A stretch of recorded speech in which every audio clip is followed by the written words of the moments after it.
নমস্কার, এই যে রাতের ডিনার নিয়ে চলে এসেছি। আজকে বানিয়েছি চিকেন চাপ আর প্লেন রুটি। চিকেন চাপটা কী করে বানিয়েছি সেটা আপনাদের সঙ্গে শেয়ার করব। চিকেন চাপটা আমি এই যে তার জন্য নিয়ে নিয়েছি চিকেন, এখানে নিয়েছি পেঁয়াজ, আদা, রসুন, কাঁচা লঙ্কা, দুটো শুকনো লঙ্কা বাটা, কারণ আমাদের লঙ্কা গুঁড়িতে ব্যবহার হয় না তাই। আর এখানে নিয়েছি কাজু বাদাম, পোস্ত, চারমগজ একসঙ্গে বেটে নিয়েছি। চিকেনটা আমি ভালো করে পরিষ্কার করে ধুয়ে নিয়েছি। আর এদিকে নিয়েছি হলুদ, গোলাপ জল, নুন, জয়িত্রী। আমার কাছে জায়ফল নেই, যা আছে তাই দিয়েই বানাবো, নাকি বলুন। এই যে সব দিয়ে দিই মশলাগুলো ভালো করে বেশ মাখিয়ে চিকেনটাকে ভালো করে ম্যারিনেট করে 1 ঘন্টা মতন আমি রেখে দেবো। এই যে সব মশলা একবারে হাতে করে চেঁচে দিয়ে দিচ্ছি। প্লেটেই তো লেগে আছে অনেকটা সব। আর এগুলো হলুদ, নুন এগুলো সব পরিমাণ মতো দিয়ে দিচ্ছি।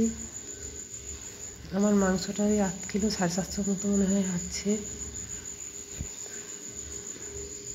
তার জন্য আমি সব পরিমাণ মতন একটু একটু করে নিয়েছি। জয়িত্রীটা একটু ভেঙে নিয়েছি, গুঁড়ো করিনি, একটু জাস্ট ভেঙে নিয়েছি। যে গোলাপ জল, আমি কেওড়া জল দেবো না, আমরা কেওড়া জলের গন্ধ অতটা পছন্দ করি না, শুধু গোলাপ জলই দিয়েছি। এবারে আমি এটাকে আর সাদা তেল দিয়ে দিলাম পরিমাণ মতো একটু। ব্যাস, আমি এবারে ভালো করে ম্যারিনেট করে নেব। হাত দিয়েই মাখাবো আমি, তবে ভালোভাবে মাখানো যাবে। মেখে চেখে আমি 1 ঘন্টার জন্য রেখে দেবো। 1 ঘন্টা পর রান্না করব। তার মাঝখানে আমি রুটিটা করে নিই। মেখে ঢাকা দিয়ে রেখে দেবো 1 ঘন্টার জন্য। 1 ঘন্টা পর করব। এই যে আমার ম্যারিনেট করা চিকেনটা নিয়ে নিয়েছি, কড়াইয়ে তেল গরম হতে দিয়েছি, একটু বেশি পরিমাণেই তেল গরম হতে দিয়েছি। চিকেনটা তো ভাজতে হবে, ওই জন্য এই যে আমি চিকেনটা ভেজে নিচ্ছি। মশলা ঝেড়ে ঝেড়ে একটু এক পিস করে চিকেন দিয়ে আমি ভালোভাবে ভেজে নেব।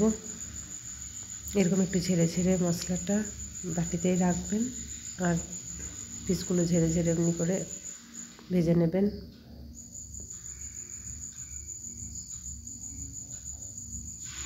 এরকমভাবে আমি একবারে যতগুলো হয় দিয়ে ভেজে নিই ভালোভাবে।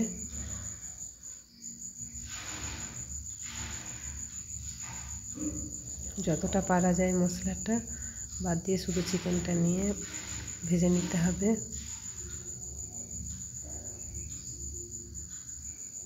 এবার বাকিগুলো আমি এক সাইডে করে রাখছি মশলা ঝেড়ে ঝেড়ে, তাহলে দিতে তাড়াতাড়ি হবে, অসুবিধা হবে না, তাড়াতাড়ি দেওয়া যাবে কড়াইয়ে।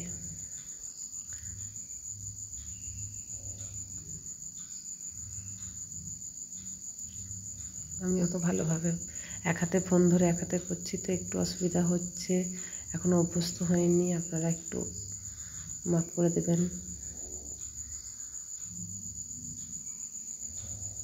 ভালো করে একটু উল্টে নিই, পাল্টে ভালোভাবে ভেজে নিই। এই যে পিসগুলো আমার মোটামুটি ভাজা হয়ে গিয়েছে। এবার আমি এগুলো সব তুলে নেব একটা করে, আবার নেক্সট ব্যাচে এরকমভাবে ভেজে নেব। এই যে দেখুন ভাজাটা আমার এরকম হয়েছে। আমি আর এর থেকে বেশি ভাজবো না, কারণ আবার তো মশলার সঙ্গে কষানো হবেই।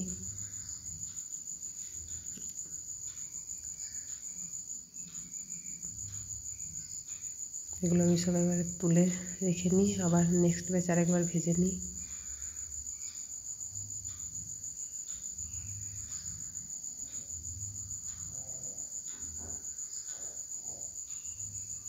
উঠতে চাইছে না, দেখছেন? আমি তুলতে পারছি না নাকি।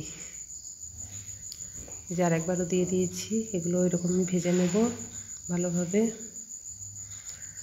তারপর আবার তেলের মধ্যে দিয়ে দিচ্ছি ঘি 1 চামচ মতো, আর আমি দিয়ে দেবো গোটা গরম মশলা, এলাচ, লবঙ্গ, দারচিনি, আর কিছু দেবো না।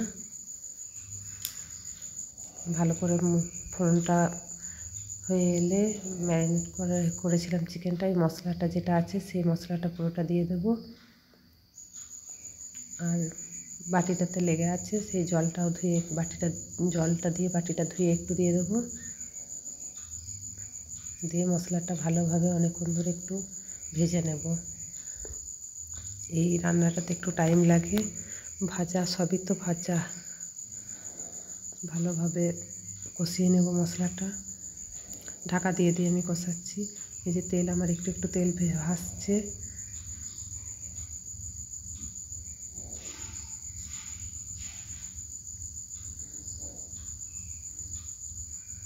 এই যে দেখুন তেল ভেসে উঠেছে, আমি চিকেনগুলো দিয়ে দেবো। চিকেনগুলো দিয়েও আমি আর একটু ভেজে নেব।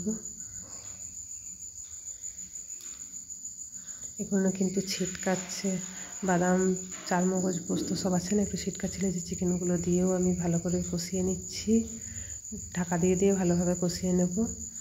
একটু সময় তো লাগবে এই রান্নায়।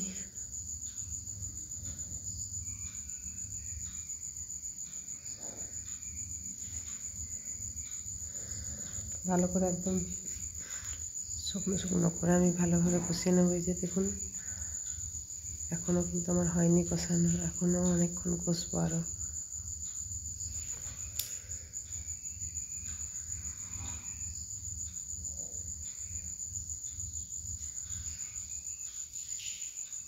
এই যে দেখুন কষতে কষতে আমার কেমন পর্যায়ে এসেছে। আর একটু ভেজে নেব, তারপর আমি দিয়ে দেবো গরম জল। আমি জল ফুটতেও দিয়ে দিয়েছি। এটা আরেকটু আমি শুকিয়ে নেব, তারপরে জল ঢালবো।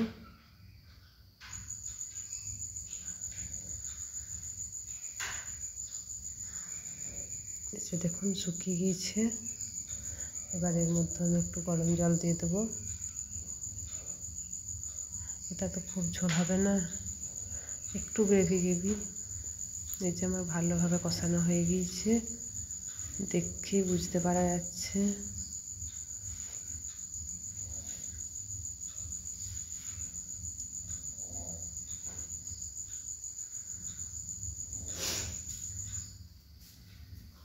জলটাও আমার গরম হয়ে গিয়েছে। এদিকে জলটা আমি দিয়ে পরিমাণ মতো জল দিয়ে ঢাকা দিয়ে ফুটতে দিয়ে দেব।